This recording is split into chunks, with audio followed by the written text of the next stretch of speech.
Vaping by U.S. teenagers has reached epidemic levels, threatening to hook a new generation of young people on nicotine.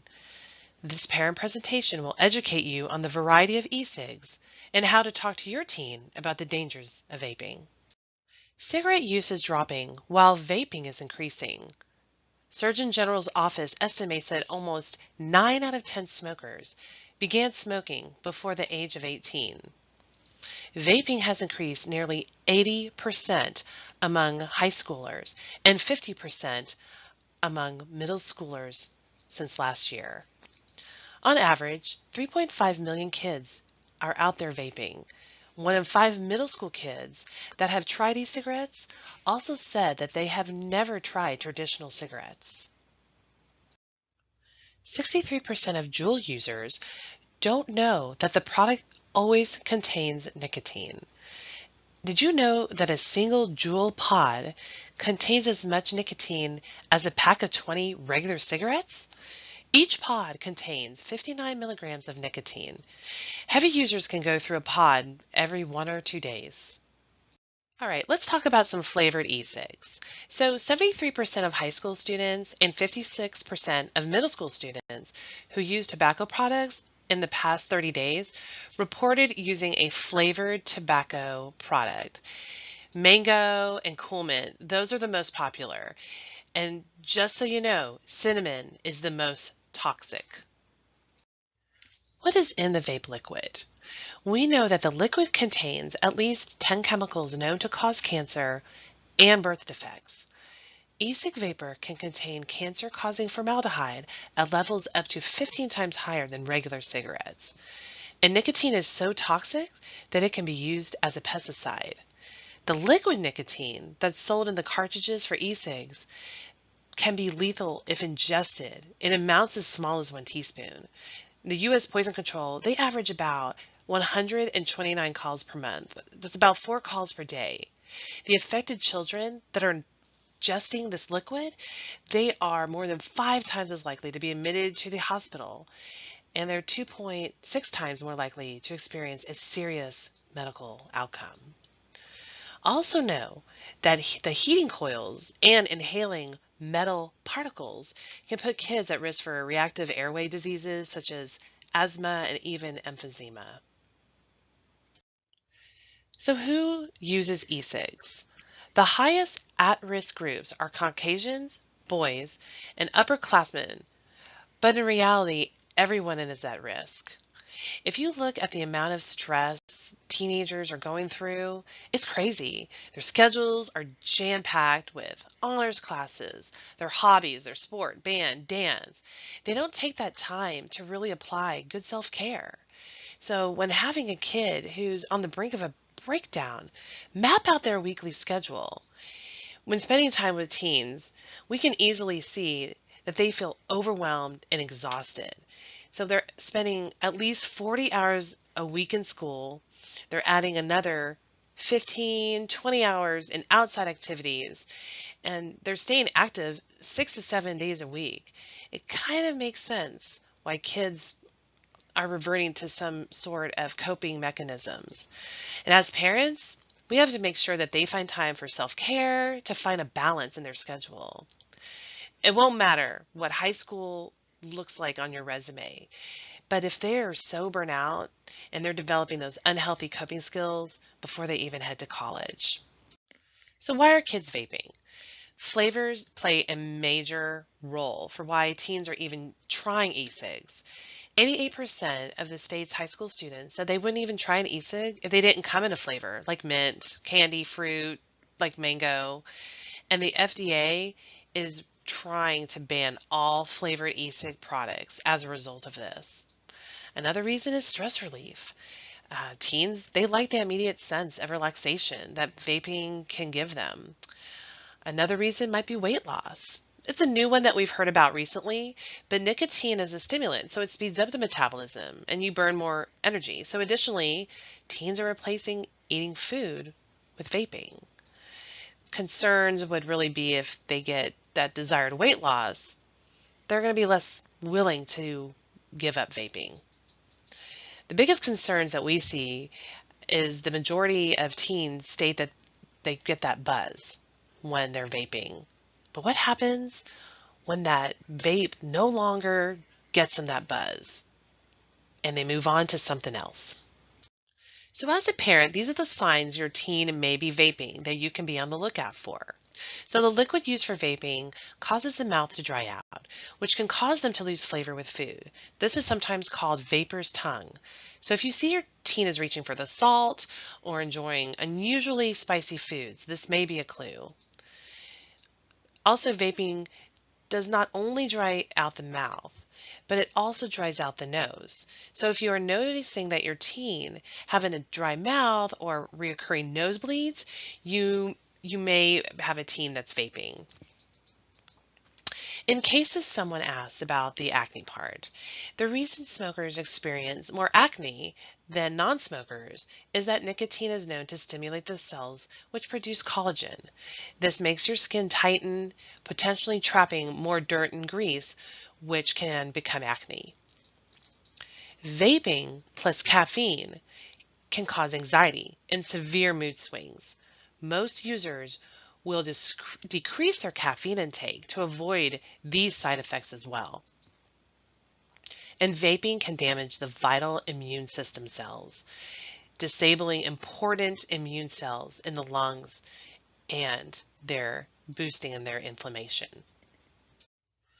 When an immature brain of less than 25 years old is exposed to nicotine, it takes less of the drug to get addicted.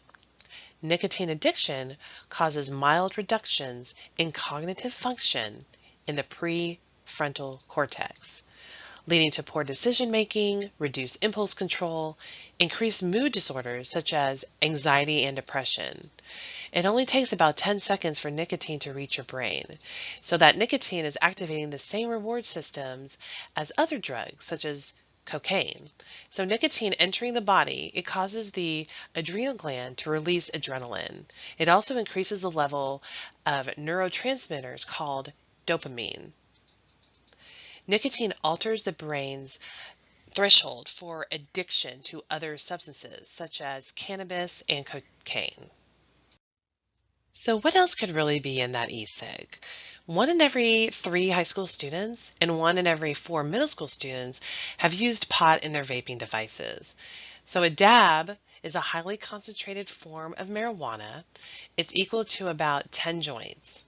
It is also a felony to possess a dab or change the natural state of marijuana, such as an edible. A gram of dab costs about $40 to $70, which would be about 20 to 30 dabs. They can't smell in the vape, and kids can get high for about 2 hours. Worst of all, it could be deadly concoction of chemicals or synthetic marijuana or other drugs, which can kill you upon vaping. Also, what is spice? Spice is a synthetic marijuana. What is bath salts? Bath salts are human-made. That's a stimulant, and they're noted for producing a high similar to methamphetamines. Substance abuse disorder can include anything from cannabis, stimulants, alcohol, hallucinogens, and yes, even nicotine. This is the DSM criteria for a substance use disorder. If an individual has 2 or more, this is a mild substance use disorder. If there are 4 or 5, this would be a moderate substance use disorder. 6 or more, severe substance use disorder. So how do you talk to your teen about vaping? First off, you want to have an open, non-judgmental, non-reactive conversation with your teen. If you can't remain calm during the discussion, then your teen is less likely to approach you for other issues in the future. And you don't want to always address the downsides of risky temptations. So teenagers do best when we remind them that all choices come with consequences, and ultimately it's their body and they will be the ones who experience the final outcome of their decisions. So what are kids saying about vaping? They think it's not as bad as cigarettes. They say, well, we're going to find a way to do it no matter what. They have many flavors. And they're interested in the levels of nicotine. They also think that there's no cancer-causing agents in vapes. They'll say it's not as bad as cigarettes and it's better for teens to vape than smoke cigarettes. And maybe some teens think it does cause cancer over time. So there's a lot of information out there they're getting, and then most of the information that's not true. So as a parent, you always have the option to test your kid if you suspect drug or nicotine use. It can be anywhere from 4 days to 2 weeks for nicotine to be out of a smoker's urine. So when kids know that they may be tested for drugs, including nicotine, it gives them an out when faced with the choice to do drugs or vape. Like an addiction, it is hard to quit. Smokers may try up to 30 times before it sticks. Typically, though, it is a minimum to 5 to 7 attempts for most smokers to quit. So among all current U.S. smokers, nearly 7 out of 10 reported that they wanted to quit. More people in the United States are addicted to nicotine than any other drug.